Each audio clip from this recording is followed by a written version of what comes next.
What is up, my friends? If you have been enjoying the Explorers podcast so far, I am so excited to hear that. And if you get to the end of this episode still wanting more, then I have some great news for you. My brand new Patreon page will be featuring extended Explorers podcast episodes. That means you get twice the amount of conversation.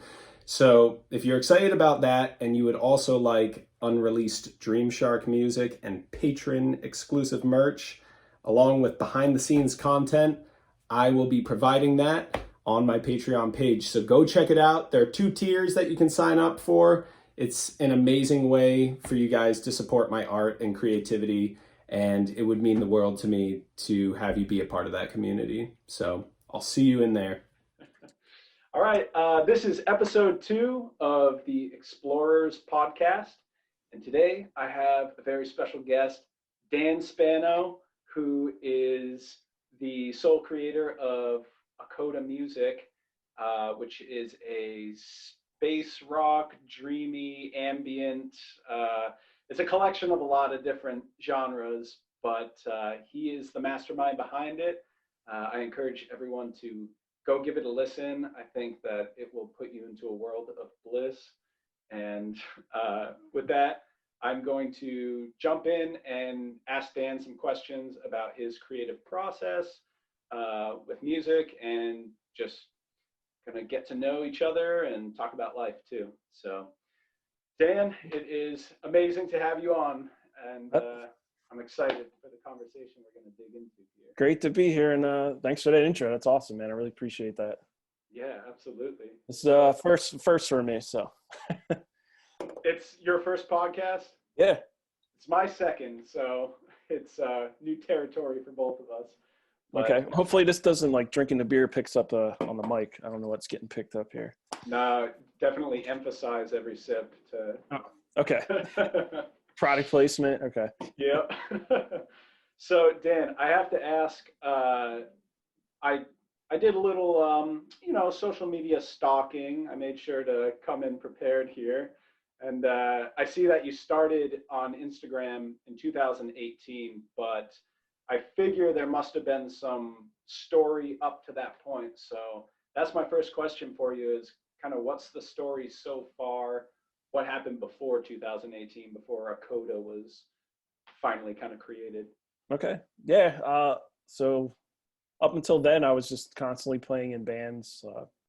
Ever since I picked up the guitar, since I was 10, always played in bands: punk rock, metal, emo, heavy metal, everything. How many different bands did you play in?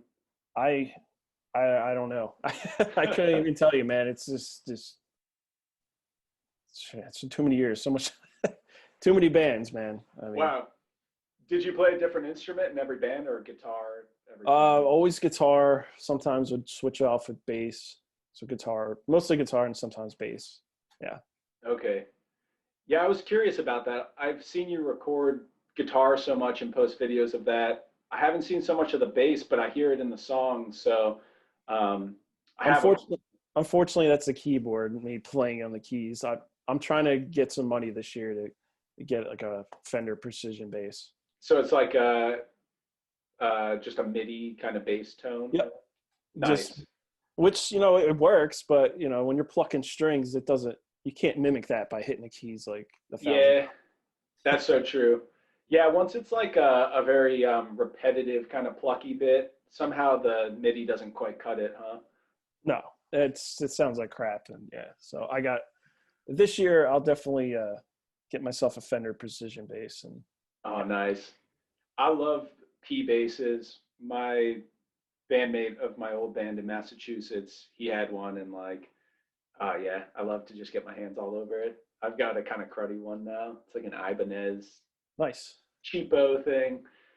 But yeah, gotta work with what I got, right? Yeah, no, whatever works, man. I mean, I'm not going to get like a brand new one. I mean, definitely going to get a used. Nice. Whatever. I just like that style. I guess that's any band I've played in. I never owned the bass. It's just like, oh, you play bass on this song. I'm like, okay. And it always happened to be a Fender Precision bass. So might as well just get something I'm used to. Yeah, for sure. With that, do you enjoy bass more or guitar more? Which one's I kind of guitar because that's what I started on yeah. at age 10. Yeah.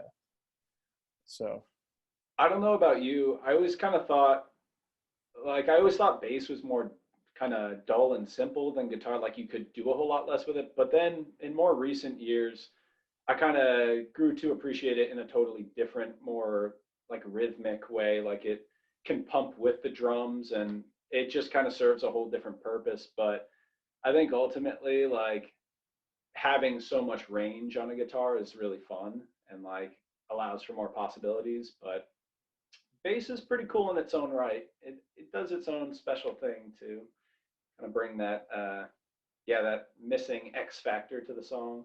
yeah, for sure. And there's like so much power when you like link up with the drummer and keep Yes. that going, or even now. I mean, I love pedals. I mean, there's pedals you can do with bass, so you can Yeah. make that bass sound, crazy. And yeah. Do you ever affect bass in your Akkodha recordings? Do you Well, it's all distorted the bass? it's all the whatever's a part of the Logic or GarageBand. I'll just use a synth or whatever and make it sound crazy. My guitar pedals are for sure I'll use. Um, I'm always using the Ibanez DE7 delay pedal, um, Electro Harmonics, Holy Stain chorus pedal, and the Keeley compressor. Is it called Keeley? Yeah. Those are your go-to? Yeah, that's usually what I use all the time. Yeah. Nice.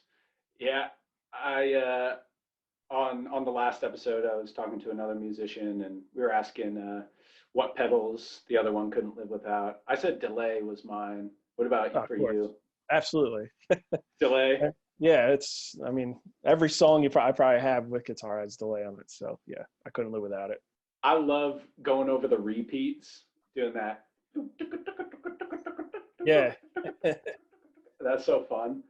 I think that I mean you two kind of like pioneered that a bit, right?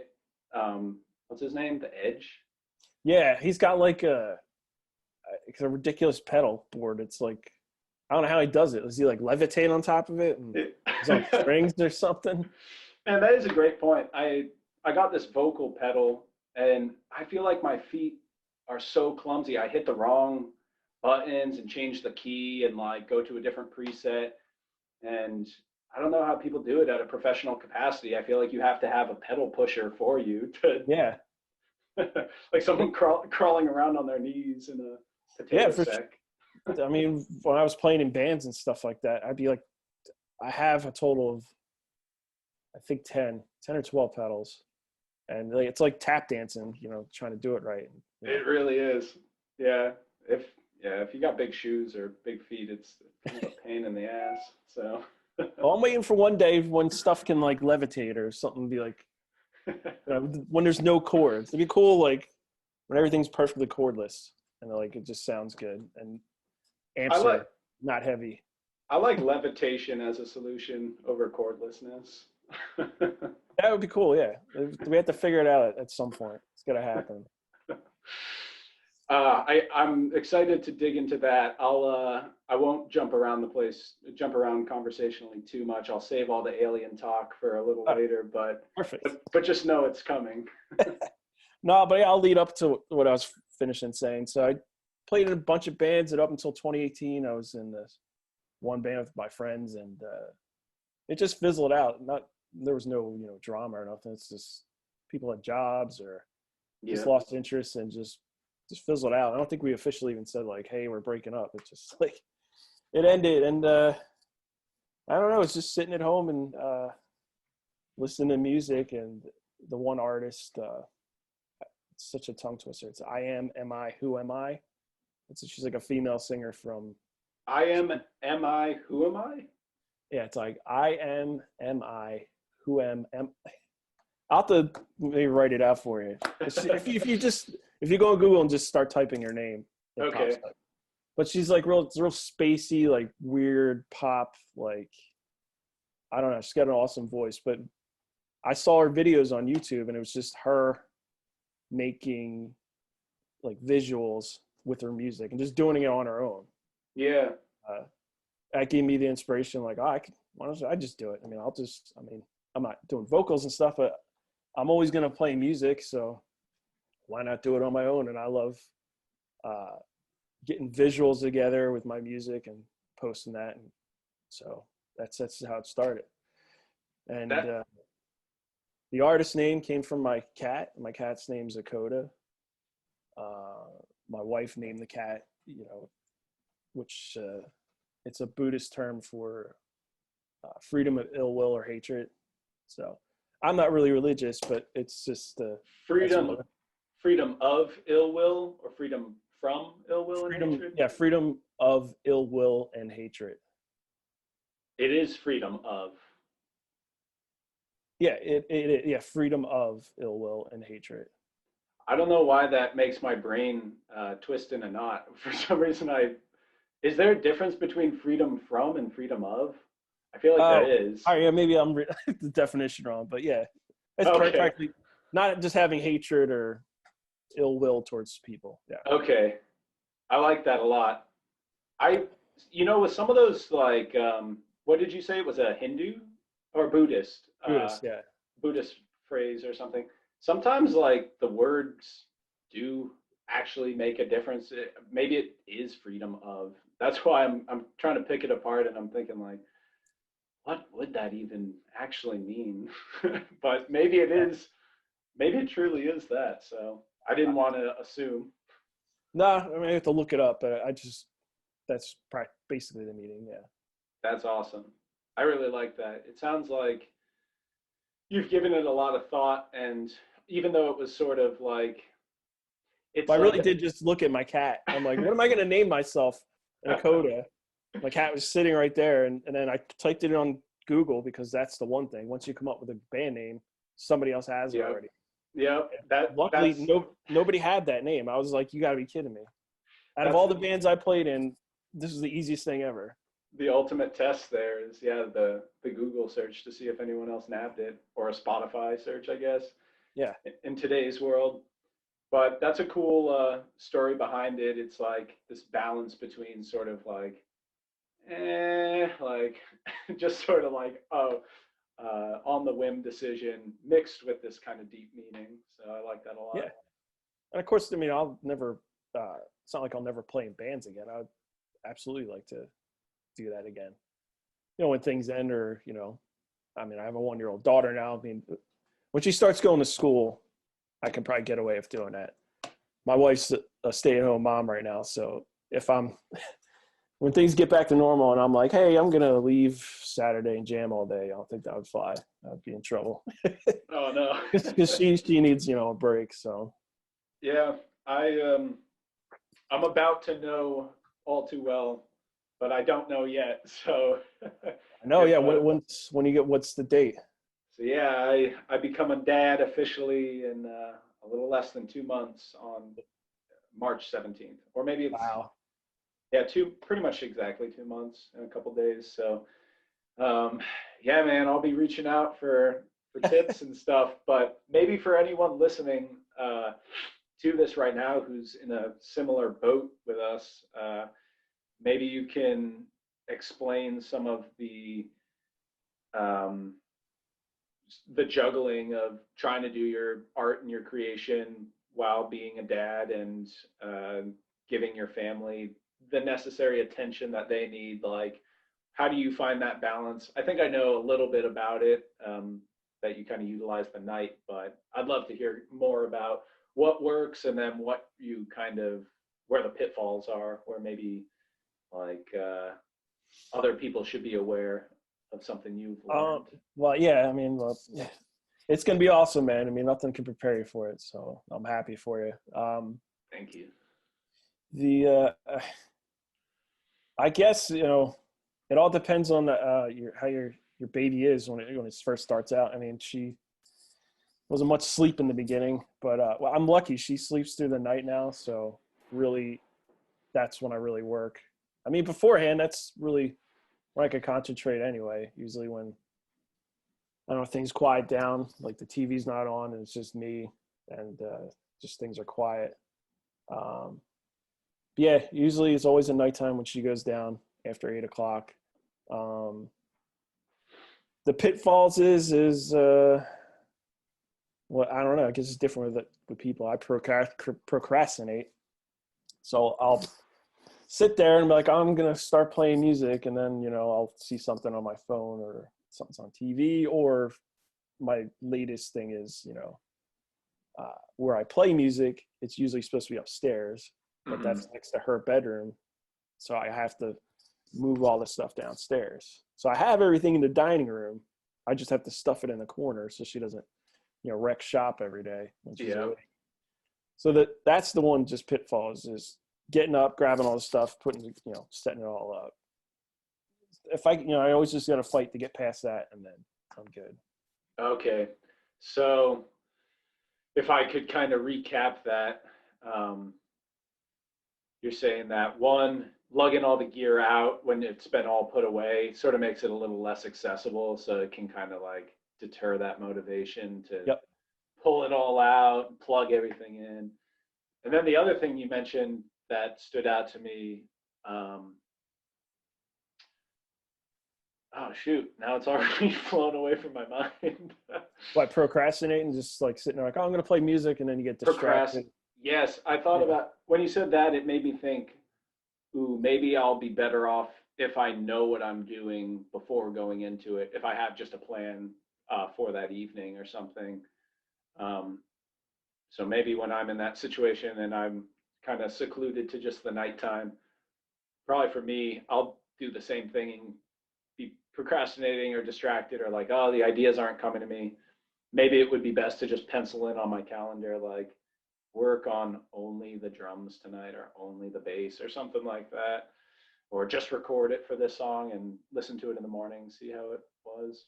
But no, that is a good point. That if it's better, to have a plan like that, which I never do. But I'm like writing things down. Yeah, if you said like, I'm just going to do this tonight and that's it, that definitely would help. Because a lot of times I'll just turn it on and be like, I'm going to work on this song, and then I don't work on that song. I'll just noodle off into something else. there's something so satisfying about that, though, when it's just like, it's your playground. There's something that just feels so good when you're like, I don't know what's going to happen here, but I hope something magic comes out of this session. Yeah, hell yeah. I think that's kind of on the opposite end of the spectrum, where it's like, just disregard a plan and just fuck around and have a fun time with it. Yeah. No, but yeah, I mean, it could go both ways, but I like your method too. I mean, I should try to do that more often, to have some sort of a plan. It's not my method. I mean, I'm trying to abide by it, but the reason that this podcast and other things get done for me is usually because I've written it down on a list or a calendar, and then I just have to hold myself to it. So that's been helpful as of late, but it can get pretty overwhelming with trying to like make a plan for social media or something like that to keep your presence on there interesting to your audience. But it's like, it's a whole nother task in itself, aside from the music. And something you were saying too that really stood out to me was, you said you'll be trying to get at it, but there's a lot of distractions. And I feel that way about social media, is like, you go on there to you treat it like it's a part of your musician's work of the day, but then it's like you're seeing everyone's posts and stuff, and it's so easy to just let your mind drift away and be like, I'm not going to post tonight. I'm just going to continue scrolling and watching 100%. It's stories. Yeah. Dude, it's unreal. Like, yeah, I get lost in that stuff sometimes. Just random stuff, or YouTube rabbit hole or whatever. Oh, YouTube, I could just pour hours into, especially with the suggested videos on the side at the end. It's like, I'll watch 5 minutes of one video and just skip to the next, and it could go on like that all night. Maybe if I turned off all notifications, that's the one thing too, because there's always something going off. Like, there's always a red bubble. I gotta check this. That's just, it's tough. It's basically the equivalent of showing up to your cubicle job and then like a ton of like 10 clowns being around you juggling and like, bopping you on the head and throwing pies at you and stuff. It's like it's just a circus around you while you're trying to just focus. You're like, what hashtag Yeah. do I need to put in here again? Oh, damn, that's cool. Like, oh, an astronaut artwork or something, No, that's a great, yeah, 100%. Yeah. I wish, I mean, that's every time I get to that point of realizing it, I'm like, I just wish someone else could like be on here for me, but To it's, do it, yeah, do it all. Yeah. it's kind of the conundrum. It's like in the starting stages, you got to wear all the hats, but you kind of like, one thing might take a hit for all the social media time that I have to spend, it's like, I'd rather be writing songs Right. or There's I forget what is the app's name? Like it would let you pre-save what you want to post tomorrow and it'll do all the hashtags and everything. And I was using it for a while, but it started not working. It started screwing up. Yeah, that's So always then, the case. It's always something like after a couple months, it's like, yep, can't submit to that playlist anymore. That's been proven to yeah. whatever it Or, is. but like if you're doing like posts and stuff weekly, or what I usually do, well, when I'm releasing stuff, I'll save everything in an email, like the text and the hashtags, and then just copy and paste them. Because that takes a while if you're just doing it one by one. Yeah, I also do that with the copy paste, but even that can just feel like a process if you're doing Yeah. it to Facebook and Instagram. And that's just two platforms. And if you're doing YouTube videos and stuff too, it's a whole different sort of skill set that I think doesn't jive with a lot of people who are just traditional musicians. It's kind of Yeah. it makes you wonder how much awesome music is out there that just they haven't kind of gotten along with the digital music industry. Like, I wonder how many amazing musicians are just not caring to really have an online presence. That's the sad thing. Like I've heard tons of great music, and then just whoever the band just doesn't do it.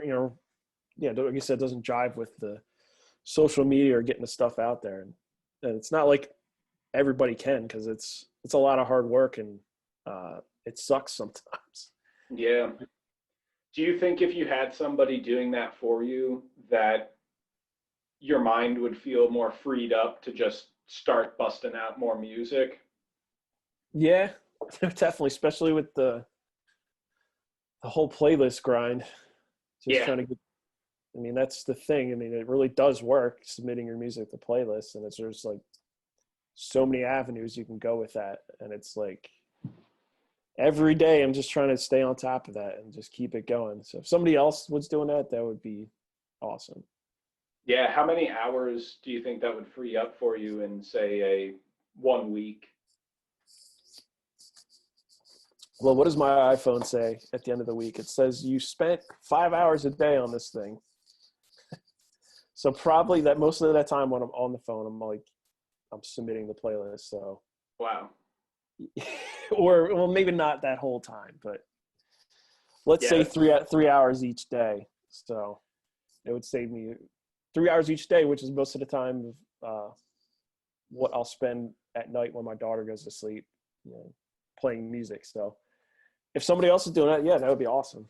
Are you able to do that? Hopefully, I don't get you in trouble or anything, but like at your day job, are you able to get on there and shoot some stuff? Yeah, lunch and stuff like that. And yeah, nobody's over my shoulder really would care about that. And I Oh, try that's not good. to do that anyway. So yeah. You're a good man. And Well, hopefully I've been trying to not burp into the microphone. So sorry if you hear me burping on here from the what do beer. you got there? A lager? IPA? Perpetual IPA. Ooh. They're out of Pennsylvania, out of Harrisburg. So Oh, right around the nice. corner here. Very nice. I should have got a frosty beverage myself, but I've just got some nasty old box wine that I'm not really feeling. So Yeah, but nothing wrong with box wine, but it sucks. nothing You wrong, but pick the dud.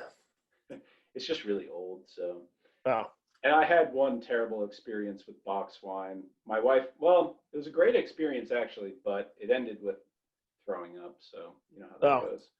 Kind of leaves a permanent scar in your mind with that flavor. yeah, for Sometimes. sure.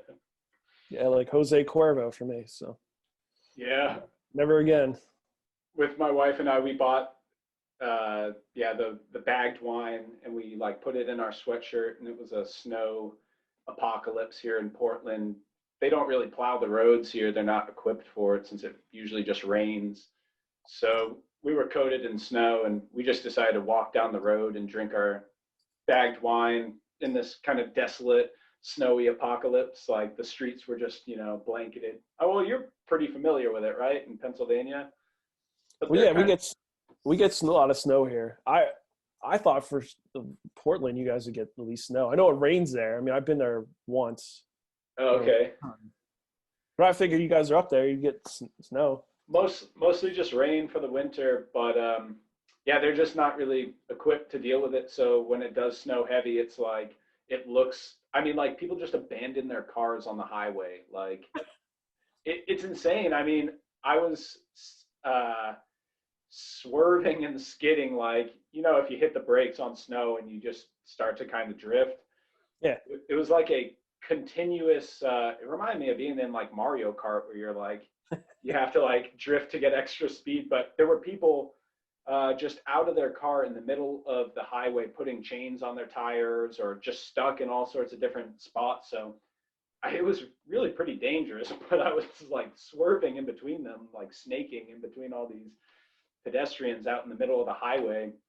But anyways, to conclude that story, my wife and I, on that same snowpocalypse, we were getting real tipsy or beyond tipsy with the bagged wine, but the cold was kind of keeping me a little sobered up. So as soon as I stepped foot inside of the hot house, my whole world just, went completely, complete spins, booked it right to the bathroom. And yeah, so now I've got that little scar in my mind with bagged wine. I think it was sucks. red wine too, so kind of nasty. So coming up even worse. Yeah. Yeah. It's like it's like a horror movie. Red wine, just blasted. It's like blood. Yeah. But yeah, I never would have thought Portland didn't snow there. I thought it'd be snow, just like here. In Oregon, it snows near Mount Hood. A lot of people do snowboarding and stuff there, but it's just like an hour or so away, and it stays snowy there, but not our little zone. Huh. Go figure. Interesting.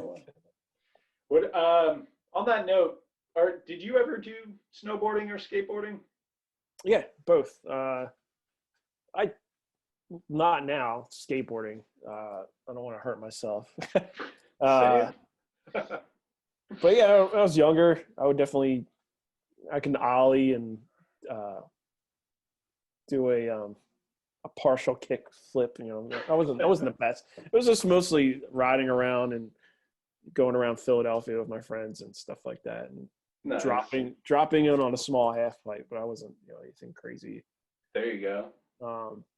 I feel like that goes hand in hand with music culture a lot of times, or at least you talked about punk and stuff. I feel like. Oh yeah, we were big in the punk rock back then, and a bunch of crazy kids being destructive and crazy. Now, did you think Blink-182 was poserish punk rock, or did you like it? I'll never forget when they came out. I was in the 7th grade. I guess this is gonna age me. Nobody knew who they were. It was the album, Cheshire Cat? Yep. Well, that's an old one. I was listening to it and people were making fun of me. Like, this is this is lame. Like, what is this crap? And then all of a sudden, like the biggest band in the world. Like, oh, I guess it's cool now, right? Oh, you got the ultimate hipster story then, or the. Yeah. I mean, I was big into punk rock, most of my life, and yeah, I'll never forget when that came out. People thought would make fun of it. They're like, "Oh, this is crap," or "Punk rock's stupid," or at least wherever I went to school, because I don't know. That's funny.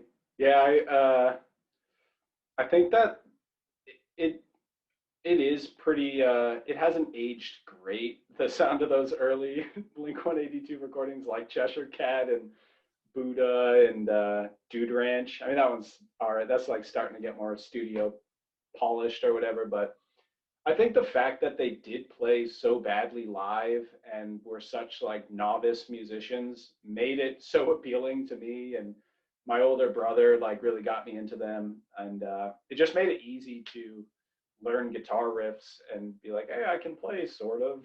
You know? I'll never forget when what was that? I guess their smash hit was, what's it called? Damn It from Dude Ranch. Yeah. When that song came out, every band covered that song. Every punk band, every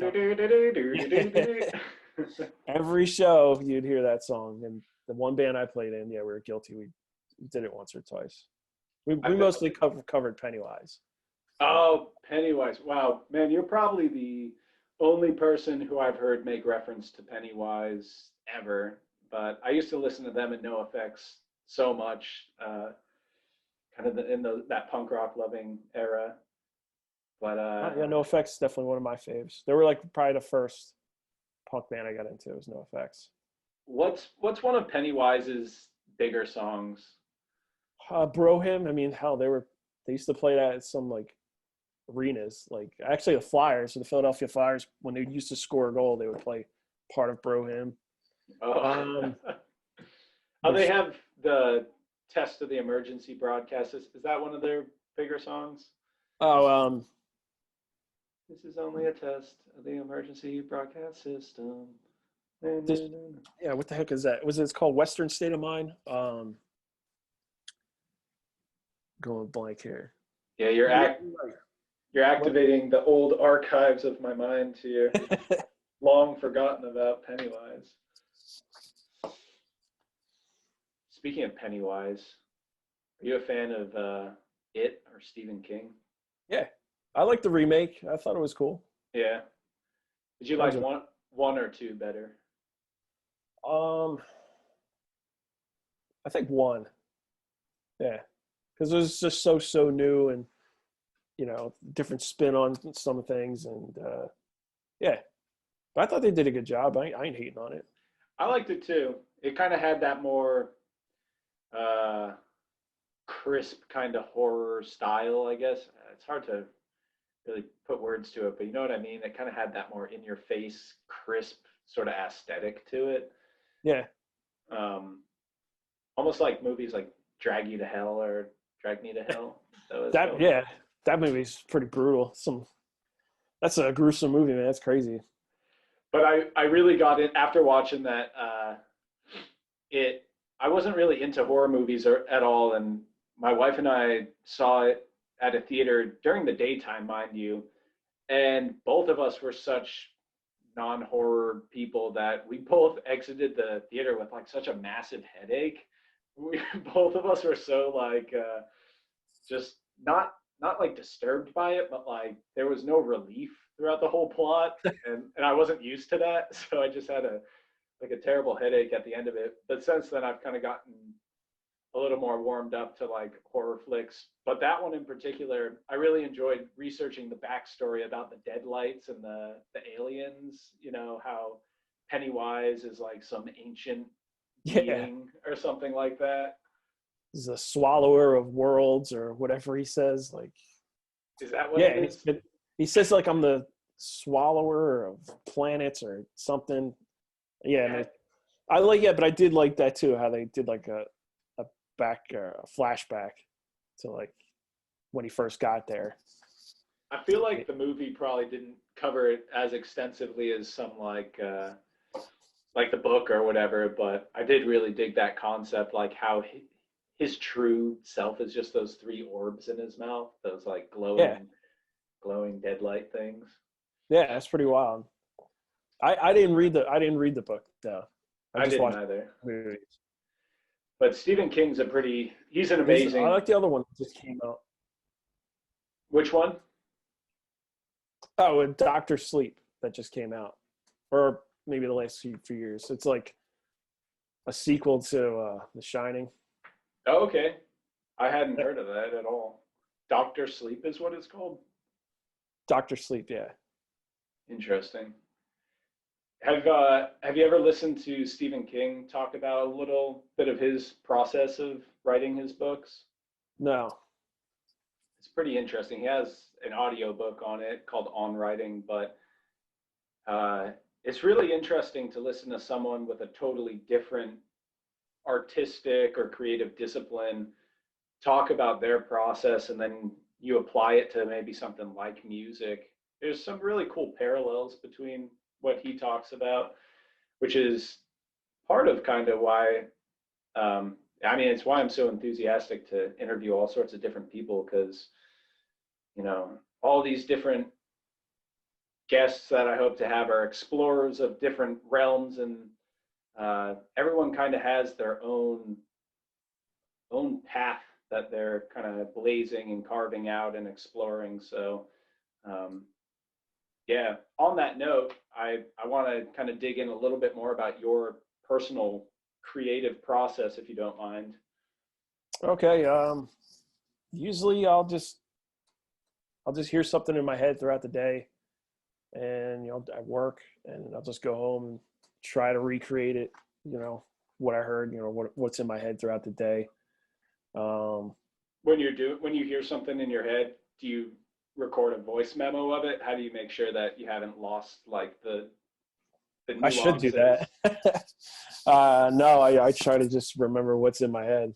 I have the phone can record everything. I should do that. But it's usually just in my head, and I try to just recreate it. Is it mostly, does the chords and the bass come to you first? Because I notice you have a lot of really trickly ambient leads. Is that what's popping into your head, or is it more kind of the root notes of it? I guess more the root notes. Or sometimes I'll dream and I'll have something pop in my head, or I don't know, or I like movies a lot. I don't know. I'll just get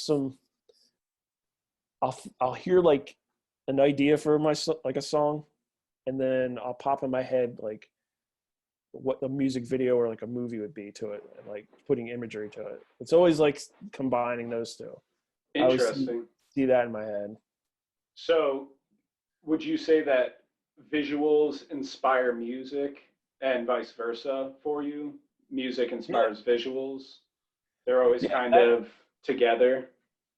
Yeah, for me. And then I just listen to a ton of music, throughout work or when I'm driving. It's whatever I'm listening. My whole library of music is always on shuffle, whether it's iTunes it's not iTunes, Apple Music, whatever the hell it's called now, or Spotify. Although I figured out on Apple Music how to shuffle my whole library. Apparently you can do it on Spotify. I flip-flop between the two. I feel like Spotify is better for like discovering the music. For sure. Yeah, that's pretty much where I get all of my new music, especially with that Spotify Discover Weekly. That it gets pretty tight after you've said what songs you don't like. I don't know if that's what you're using too. Yeah, and I thought, when I first started using Spotify, and it's like, here, we should, your weekly mix, and I'm like, this is probably gonna be crap. Like, they don't know what I like. And I would hear it, I'm like, all right, this is good. Never heard of these guys. They came out in 1999. Like, I never knew these guys. And yeah, I found some older stuff that I just totally was under the radar. So that is a really cool tool. But at the same time, Spotify are kind of thieves, or Daniel Ek. Yeah, it's the whole how it's all broken down. Like, if you have more of the market share, if you're a bigger band and you get a bigger cut, and it's not fair. If you had to put it in a nutshell, your perspective on like what it takes for a musician to earn any sort of return of investment or income for their work, how would you describe the current music industry, I guess, for people of our sort of stature in the music industry? Well, now I can't imagine like being a pandemic, because playing live, is definitely the heart of it all. Where you could, well, starting out, playing in small clubs and stuff, you don't get paid all the time, but you're a not known, underground band that you can make a living off of. That's got to be pretty tough right now, where you can't tour or nothing. I would say any band that's starting out right now, you don't need to strive to get on the major record label. Like, it seems like anytime I think of a major record label now, it's like there's always going to be something that's going to, steal your music or scam you or screw you out of it. Whereas as long as the artist or band just treats their music as like their own little business, just really puts the work in, they could do it all. I mean, they could probably get on a small indie label to take care of, like, their CDs or their merch. They wouldn't, rip the band apart. They would, give them their fair share. But I'd say, yeah, I mean, anybody can do it. You don't need the big record labels now with all the technology and stuff. As long as you put the work in, hard work in, and really treat it like your own business, I think, people can, new bands can really make it theirs.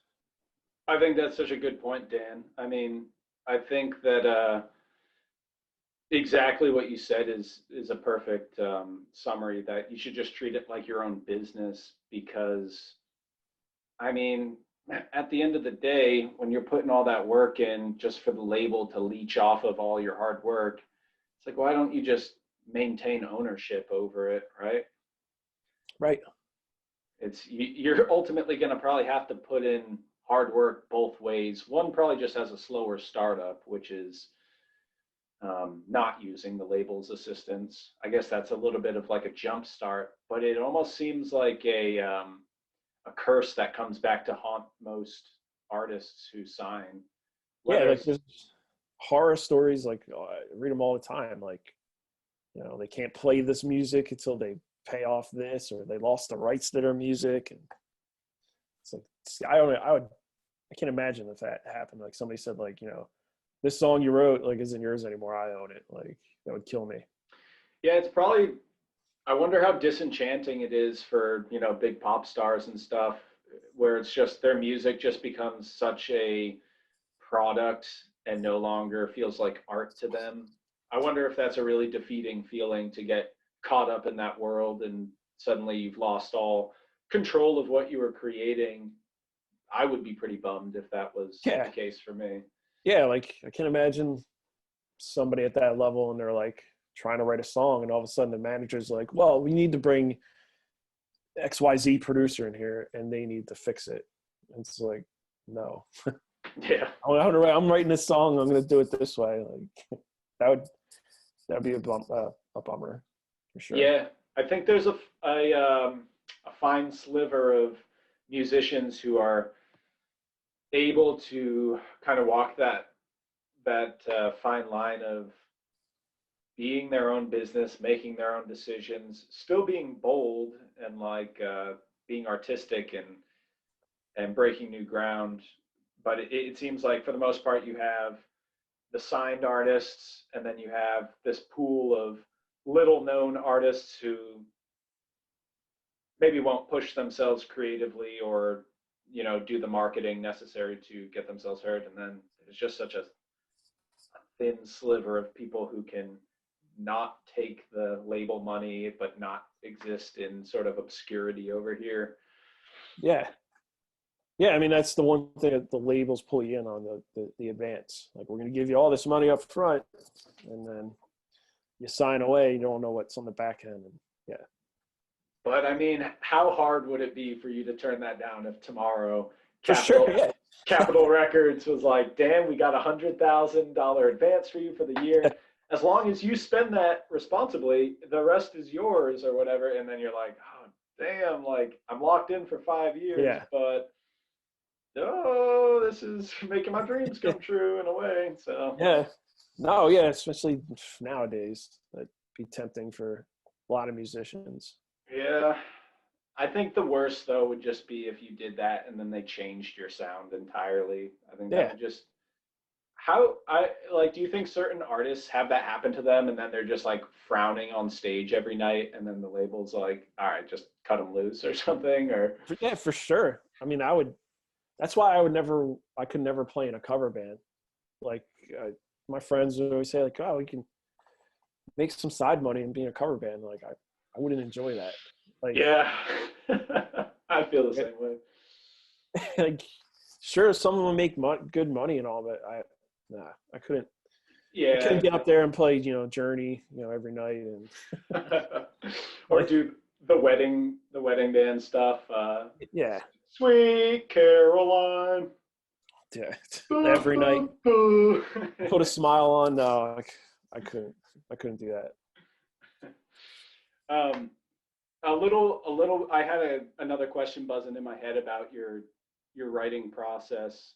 Are you doing all MIDI drums? And with your Yeah. drumming, do you lay it down first uh, to establish like a rhythm, a rhythmic pulse to it, or do you do the drums after the bass and guitar?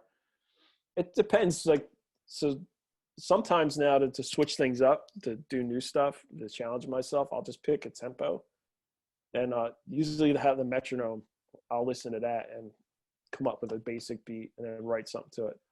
Whereas some of the stuff in the past, I'd really just start out with the bass line or the guitar line mostly, or it's something on the synth and then go from there. But I would Mm. always definitely pick some sort of tempo to work with, or try to link up whatever the guitar line was doing at first to, establish the tempo of the song. Yeah. Okay, that makes sense. With your arranging, do you do you try to kind of fill out the spectrum?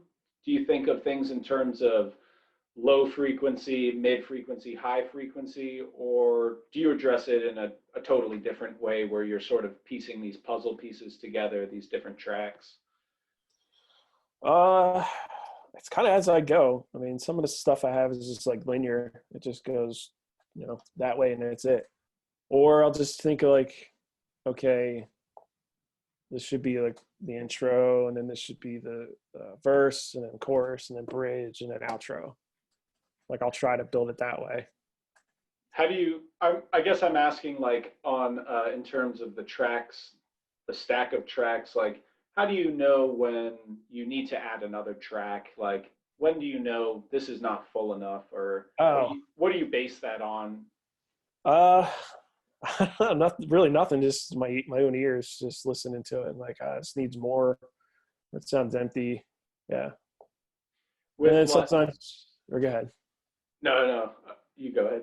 Oh, it's just sometimes that'll get me in trouble because I'll have something totally fine, and I'll be like, oh, I could do this, and then add this more, and then 4 hours later, like, this sucks, and just delete it all. Not the whole song, but everything I did, and just used whatever I had right there, and it's done.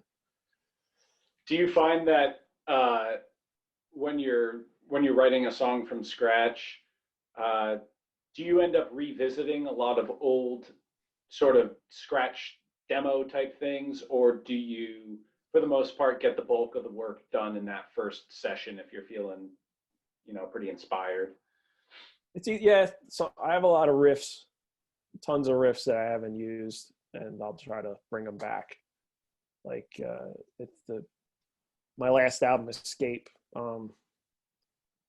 Good Night from Andromeda, and Universal, where I had those acoustic songs, those just acoustic guitar riffs since like 2003, and I never, Dang, I that's a long never, time. I never found the correct band to play in to make those songs work. Anytime I showed it to somebody, they didn't like it, or just didn't work with that band, and they never got used.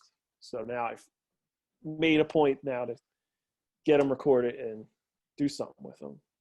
Does all your old music, is that cataloged online? Is that something that So, myself or other people could find? the one band, there's a couple. Laic, it's LAIC, Laic. If you just type in Laic, I think it's or w.laic.bandcamp, you'll find the music there. Okay. It's instrumental. It's kind of like, that's the last band I played in before I did Akkodha. It's more like kind of like explosions in the sky, real like post rock, light ambient stuff, and then it explodes into like heavy, crazy stuff. But it's instrumental. Cool. I'll check out Laic. I would like to kind of see what you were dabbling with before. I was looking at, for some reason I thought post rock was a lot closer to butt rock, but then I looked it up. What's butt rock? That's new to me. Apparently they're not similar at all. But when I was kind of looking over your stuff, I saw that it was self-described as post rock with like ambient and whatnot. I was like, oh, okay, I'm gonna look up post rock, and I saw Explosions in the Sky and some other artists. But butt rock is like, I guess it combines new metal and post grunge with post rock maybe, or rock. But it's, so they call it butt rock. It's like those like kind of like Creed or yeah. So one of my questions, I was gonna ask you this and then I realized it was irrelevant, but now I'll ask it anyways. But do you like Creed at all, or no? I never got into them though. It's a lot of like, because one, they overplayed him a ton, and just the guy's voice. No, not a fan. I think Nickelback is the ultimate like butt rock example. Okay, all right, that type. Okay, now yeah, I didn't know there was an actual term for it. It's a pretty fun genre term to throw around. Oh man, I got a pertinent question here for you. Okay. Since we were talking about some of the themes of your music and your album names, why are you so obsessed with space? What's that all about? I love it's just the infinite, the infinite concept of space. Just like, you don't know what's out there and just want to know more about it. And I just love it. UFOs, everything. When did that fascination begin with space and the infinite and the stars and planets? Because the imagery is kind of littered across all your, or it's paired with all your music.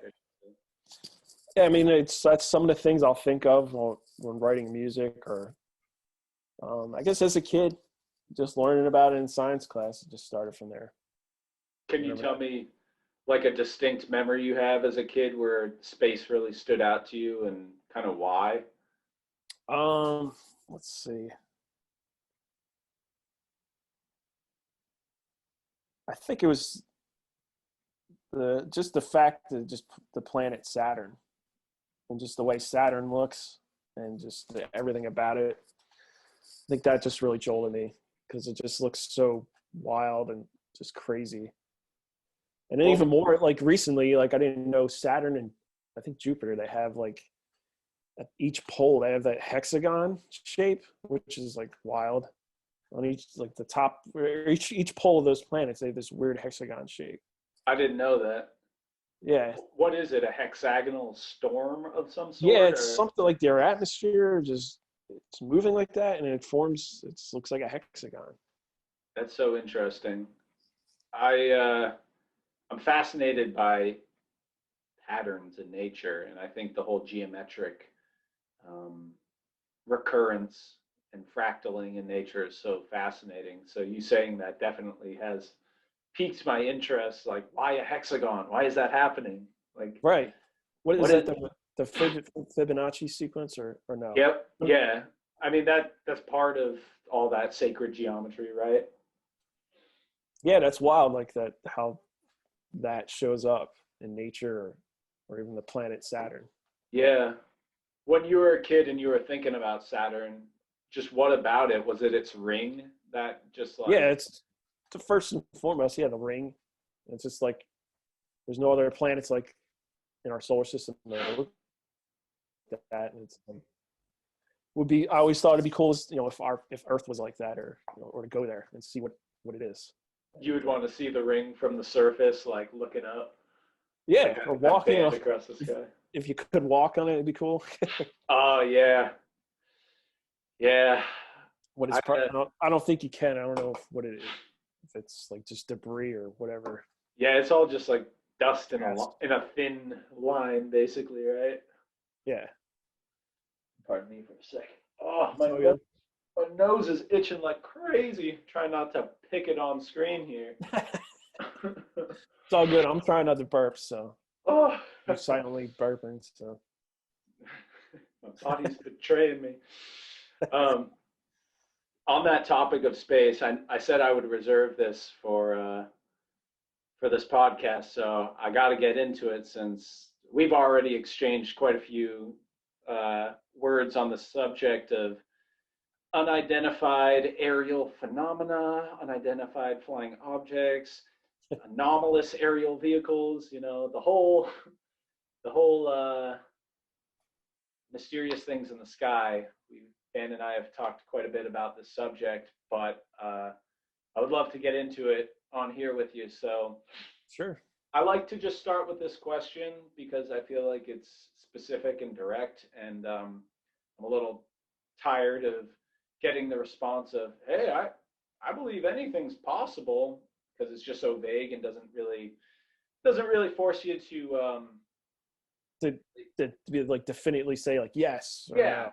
yeah and weigh out all the evidence that you've been presented in your life. So here is my question: do you believe within the last century contact from another intelligence, whether it be from another world or dimension, do you believe that it has made direct contact with humanity on this earth? Yeah. 100%. Yeah. And I mean, if you had to kind of give your own nutshell of, yeah, why, what would be that why? I guess it seems like all the abduction stories. I mean, it seems like they're studying us, and if we were to go to another planet, we'd probably do the same thing. What abduction story in particular is kind of the most compelling for you? I can't name one in particular, but it always seems like they're always in any abduction story. They're always taking samples of like their blood or their hair or whatever, and doing some sort of test to them, and then they send them back or whatever. Yeah.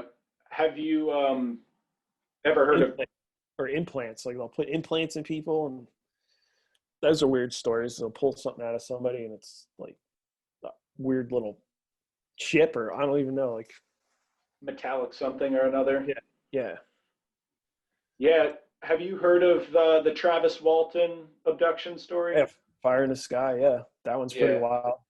The movie, I don't know if you've heard this, but according to Travis himself, it's not very accurate to his experience. I'm not sure if you've heard that before, but No, I listened to him on what's it called? Coast to Coast AM. oh, nice. Oh, yeah, so I remember him explaining that like the movie studio wanted to make it this certain way, and it wasn't totally accurate. Yeah. Yeah, there's a great video of him on YouTube on a channel called Hannibal TV that's definitely worth watching. It's maybe 2 hours of him explaining it all from front to back. Um, and, you know, they're more experts in body language than they probably realize. I mean, we know what a mundane truth kind of sounds like, and we know when people are shocked and scared. And I guess that at the end of the day, for those who don't believe or are on the fence, you just got to watch the body language of, these people and you can at least start there with, do they look like they're being truthful? Does their demeanor match up with what they're saying? And with him, I felt pretty compelled that this guy is not trying to pull any trickery. He seems like a guy who's not, desperate for fame. And in my favorite example, the kids of Ruwa, Zimbabwe, Yeah. at the REL school. You're familiar with that one? Yeah, the one in Australia and in South Africa. Yeah. Did you watch the Phenomenon documentary? I haven't, but I remember hearing those stories in the past. on Coast to Coast AM or just YouTube videos. But yeah, that would be like, as far as evidence, like those are probably like my two favorites. Now, have you? Yeah. Oh, go Yeah. ahead. Sorry, Dan. I'm just saying because you had so many people witness something like that and tell the same story. Right. And I mean, Bob Lazar is in a lot of people's kind of gray bin because, there's not substantial, tangible evidence really to go off of with his story. I think he's truthful.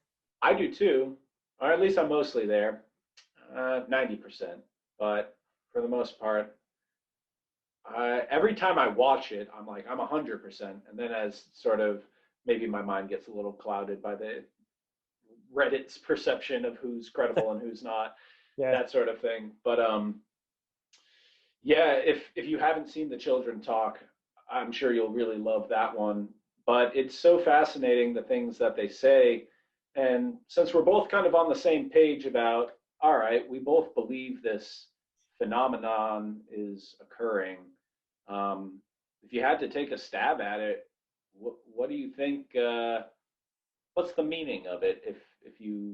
What pattern have you noticed maybe in all the different stories besides maybe taking samples and stuff? But do you think that there's a higher order to the events that are occurring? Do you think that there's a plan or an agenda or like a nefarious plot or a peaceful communication?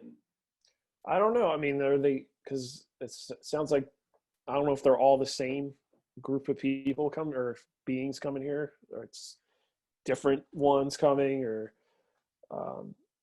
if they're studying us, or because there's stories that they're warning of us or trying to guide us towards something, or warning us of something, or shutting down our nuclear silos. And yeah, I don't know. It seems like maybe it's a mix of different ones coming here. I don't. That's kind of. If anything, if they wanted to get rid of us, they could probably do it in a second. So I guess they don't want to wipe us out. Yep.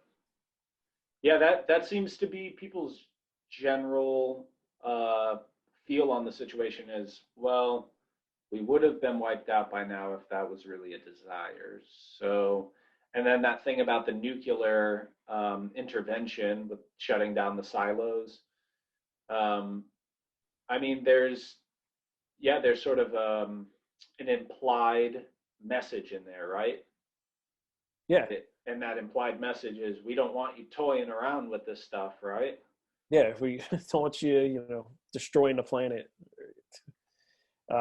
You'll shoot your eye out. Yeah. I just watched yeah. A Christmas Story. Just now? It's not even. It's just past Christmas, man. Oh no, for Christmas.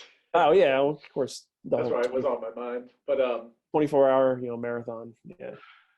Yeah, it's really hard to make a bold, like a definitive statement on what their intention could be. But that always seems to be people's go-to examples is, oh, they would have done it if they wanted to, and they seem to be trying to nudge us away from destructive warfare. And they're letting us do whatever, but yeah, still, I guess, keeping tabs. So let's kind of follow that line of logic down even further.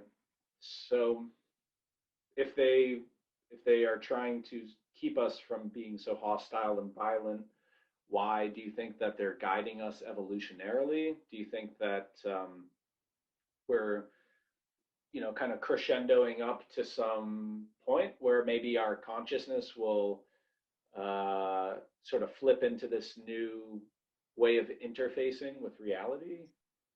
Maybe. I mean, there's always people that say they want us to get to a certain level of whatever humanity is supposed to be, and then once we get to that level, then we're allowed to venture out and visit other planets, or instead of being stuck here. I've heard that maybe they're doing that, or I don't know, or I don't know what their investment is or overwatch on us is for. Yeah, One sec, Dan. I do not want to cut this conversation off here because this is getting to my favorite part. But these are 1 hour episodes that I'll be posting. So I just wanted to make a note that the 1 hour is up. But I wanted to continue the conversation a little longer if you do have an hour or so. Sure. Because I want to make it available to patrons to get the extended episode if they're interested in that. So, Cool. Absolutely. anyways, I'll do a fake wrap up here and then just stay with me. Okay. So anyways, it has been amazing talking with you, Dan. And I've learned so much about your process already that I think that I'm inspired to try some different stuff with my own writing process. And it's just been really comforting to listen to a musician dad kind of let me know that it's not too much to fear and that it can be managed. And so that's pretty inspiring and uplifting for me too. But thank you so much for this hour. And I would love to have you back on again in the future. I would love it. Thanks for having me. I had a lot of fun, and yeah, it was great talking to you. And as far as the baby coming, don't worry, man. You'll figure it out. Thanks, man. All right. Well, that's this episode. Peace.